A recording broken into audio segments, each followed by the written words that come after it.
Hello, I'm Brooks Bradford, and today I'll be talking about the history of the Stone Mountain Confederate Memorial. Stone Mountain is the largest exposed mass of granite in the world. Located 16 miles east of Atlanta, the mountain runs 8,300 feet in length and rises 780 feet above the surrounding terrain, commanding a view of the countryside for a distance of some 30 miles.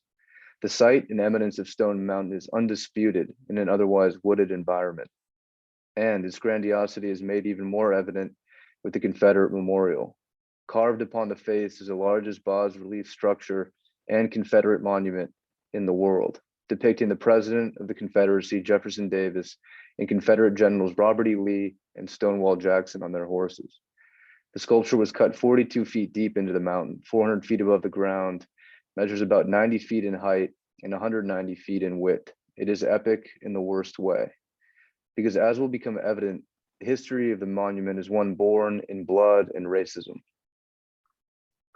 In the years following the Civil War and Reconstruction, the South began a campaign of reinvention. The lost cause, a mythologized memory with a nostalgic vision of the past, became a tenet of this new white South. The lost cause promoted Southern honor amidst Northern aggression. They emphasized that the war was over states' rights and not slavery. And part of the reason for this mythic memory was Confederate organizations like the United Daughters of the Confederacy, founded in 1895 and pictured there first.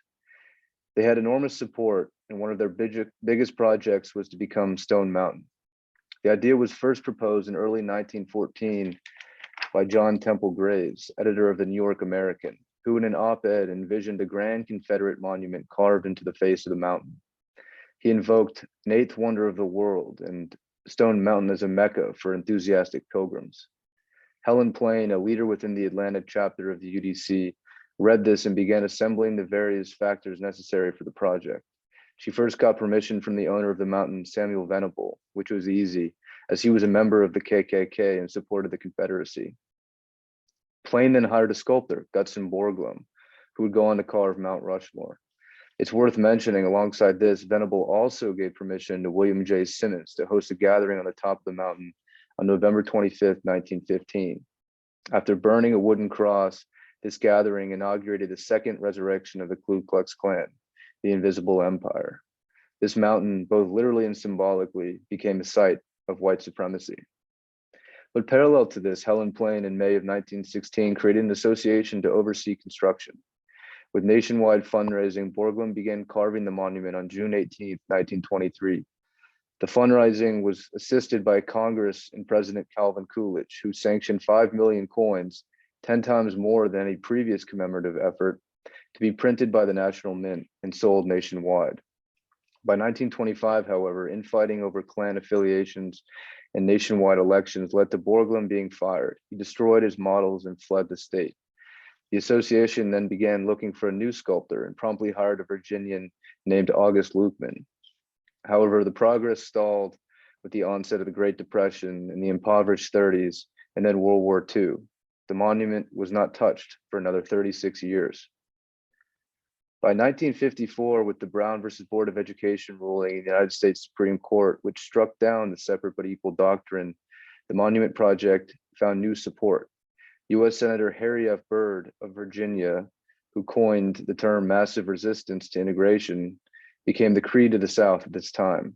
Marvin Griffin, who became governor of Georgia in 1955, ran on a campaign of massive resistance and a promise to finish the Stone Mountain Memorial Project. By late 1958, Marvin and the state purchased Stone Mountain from the Venable family for about $2 million of taxpayer funds.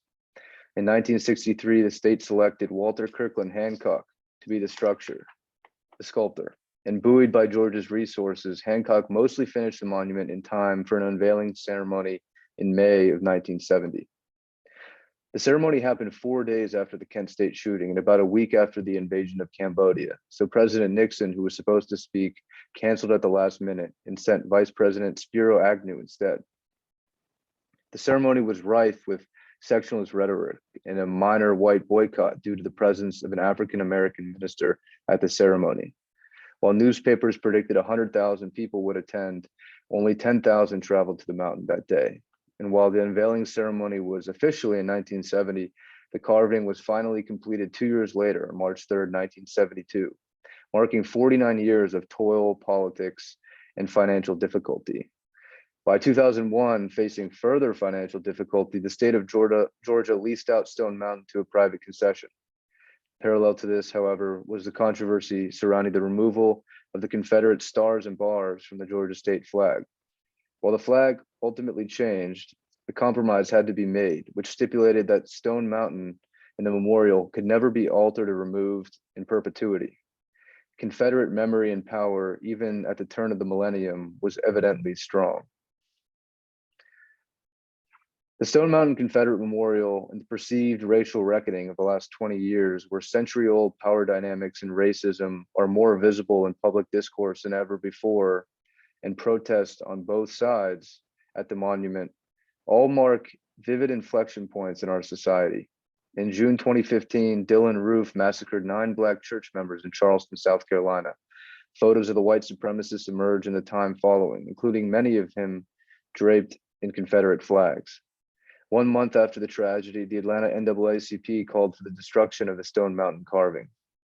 In August 2017, at the Unite the Right rally in Charleston, Virginia, members of the alt-right gathered to unite and protest the proposed removal of the statue of Robert E. Lee. The rally left many injured and Heather Hager dead as a white nationalist drove a car into a crowd of people. Responding to this, then gubernatorial candidate Stacey Abrams, a Democrat, called for the removal of the Confederate memorial from Stone Mountain, saying that it remains a blight upon our state and should be removed. 1 year later, Abrams affirmed this and called Stone Mountain a massive monument to domestic terrorism. She ended up losing the race, and Republican Brian Kemp won. A few months later, he signed a law increasing protections for Confederate monuments across the state. Then on May 26, 2020, the world erupted when George Floyd was murdered by Minneapolis police officer Derek Chauvin.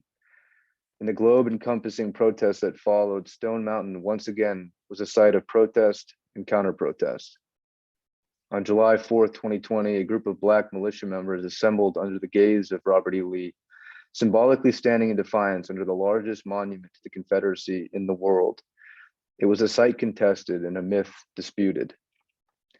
As Elizabeth Hale contends in her work, Making Whiteness, quote, history was the first battlefield in the creation of modern Southern whiteness, end quote.